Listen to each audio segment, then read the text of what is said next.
Must be tiring, Steve, being a knobhead every single day. How are we doing, everybody? It's Kev Ashford back on the biggest Man United fan channel in the land. This is the United Stand, and this is your match day dose of a thing that we know as Vancam. Hope everybody is well. It's so great to have so many people watching the Vancam, reacting to it, and so many pleasant, nice things, and that is really great. Wow, are we? Wow, that's what Kev would like to say. But what are we here for? We're here because it's match day. It's Luton Town against Manchester United. Yeah, it's the big one. And it's always great, isn't it? Match day. You cannot beat it. You go in there, you set your sights high. You know, you think you're going to win, and then you lose. Yeah, but none of that today. None of that today. Because Manchester United, fascinating fact of the day, unbeaten all year, eh?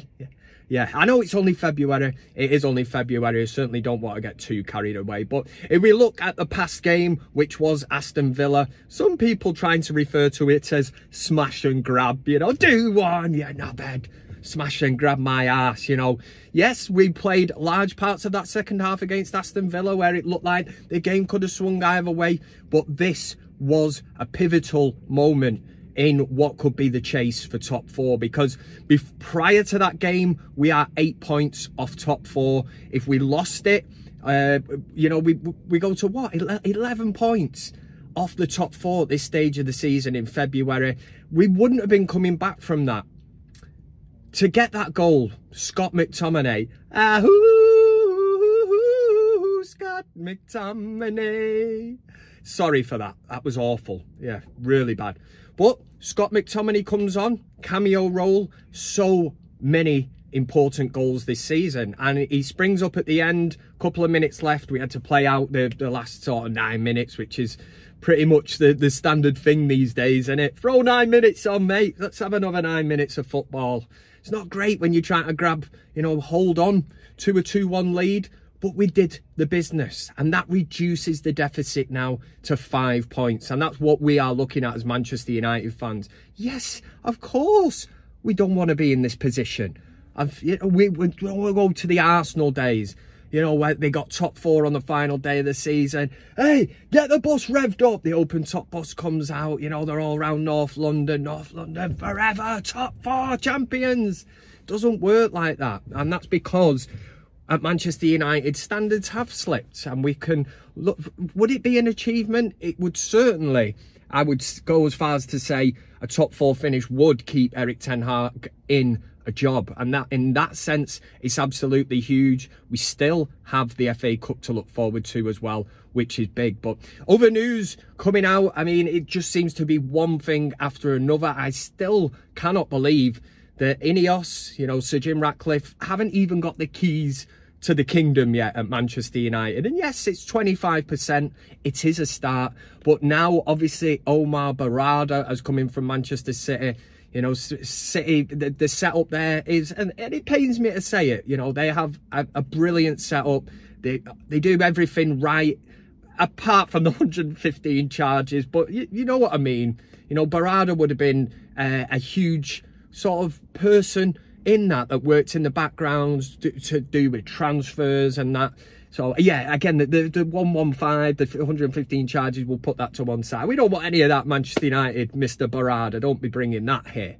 But we also have the news that Dan Ashworth is being targeted, and it does look like this one is going to happen. There is no smoke without fire when it comes to Fabrizio Romano. When he comes out with his stuff, you know, and he says that Dan Ashworth wants this move. Eddie Howe has also been quoted in his pre-match press conference for Newcastle's game this weekend as saying, you know, that this man knows secrets. You know, what does he know? I want to know. But it can only be a good thing for Manchester United. You're getting somebody very knowledgeable. You look at the work that he's done at Brighton as well, and it's hard not to be getting excited at Manchester United also targeting Jason Wilcox from Southampton as well. And all of a sudden, the master plan is coming together. And again, this is, you know, the backroom staff. I know a lot of the supporters, me included, want to see a change in personnel on the field, but this will come with time. You know, maybe the days now of the big, and I mean the big name signings, the Lukakus, the Pogbas, the Sanchos, whoever, Di Maria, Falcao, Alexis Sanchez, and all these players. We frittled. Is that even a word? It is for this, and that means pissed. Pissed so much money away. It's ridiculous, man, that we have spent £2 billion, you know, in this Glazer era on transfers. And when you look at what you've got for that, there is no structure to the club, and we need to get that back. And we look like finally we are on the right road. And a lot of us fans can see that. We are excited for what Ineos are trying to implement at Manchester United. And maybe this is the start of the end of the Glazers. Of course they will cling on by their filthy little rodent fingers, and they will want to stay and keep going to the cash line and drawing money out of the bank of Manchester United. But, you know, Sir Jim Ratcliffe, not a daft man. Yes, he is a businessman, but ultimately he wants the best for Manchester United. But yes, and as well, he'll want to see a return. So things are going to be done very, very differently at Manchester United. And that's why the form this you know, over the last few games is putting us in contention. You know, Tottenham have had a bit of a wobble. Aston Villa have. Man United, we are certainly not used to this season. Consistency is the key. And the next few games, when you look on paper, especially now with Luton today, it is winnable. And I know that Luton, you know, they've started scoring goals. Equally, they do ship goals as well. We kind of have struggled sometimes to break down teams and score goals. I'm highly confident that we can go to Luton and get the win. I think we have got players absolutely at the races. Bang on form. That's what I'm talking about. Højlund, my brother. Højlund is now, we're starting to see little glimpses of why Manchester United invested so much money in this player. It wasn't long ago he was going through a right rough time. You know, Sean Millis was giving him dog's abuse online and that, and he couldn't hit a barn door with a banjo. It was just like, oh God, what have we done? But like myself, I could see the movements he was making. I was questioning the wingers. I'm looking at Rashford and Garnacho so many times. Højlund pulling back, making great runs, looking for a tap-in, and other players going for the glory. And I think supporters started to see that. And just recently, you're seeing these little clicks starting to happen. You know, Rashford's getting his head up. He's looking for Højlund. Garnacho, exactly the same. It's something they will do on the training ground. And United can use that to devastating effect. That's what I think. But for this game, obviously Ten Hag, he's kind of thrown it in there. Luke Shaw come off at half-time. He's mentioned it was a bit of a precaution, but he might not play today.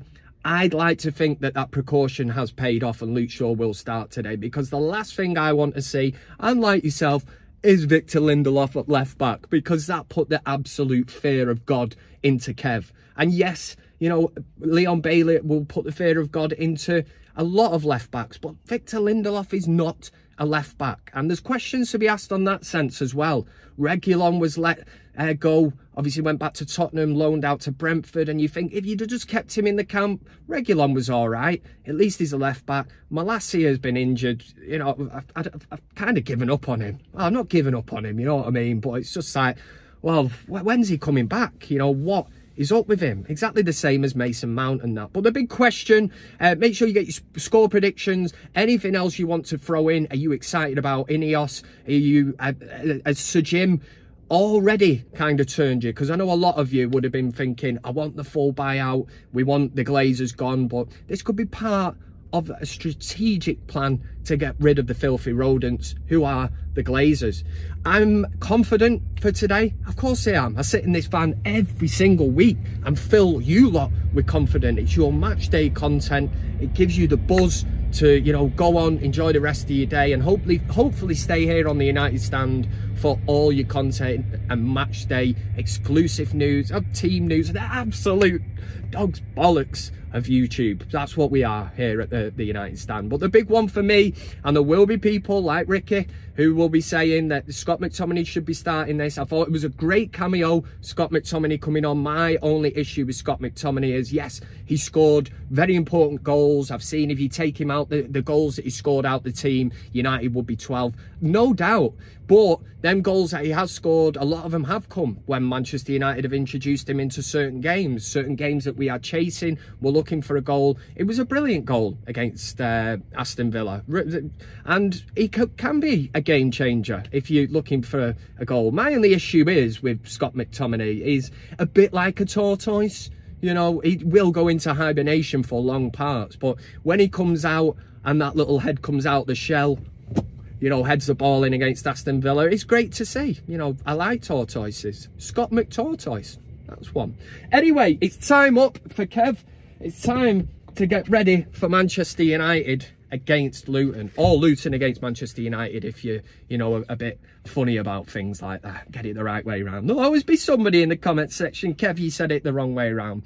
Make sure you enjoy your day, drink in moderation, don't do anything that I wouldn't do, which leads to a hell of a lot of possibilities.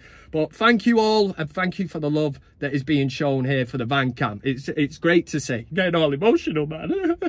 Anyway, for United at Luton, enjoy it, and come on!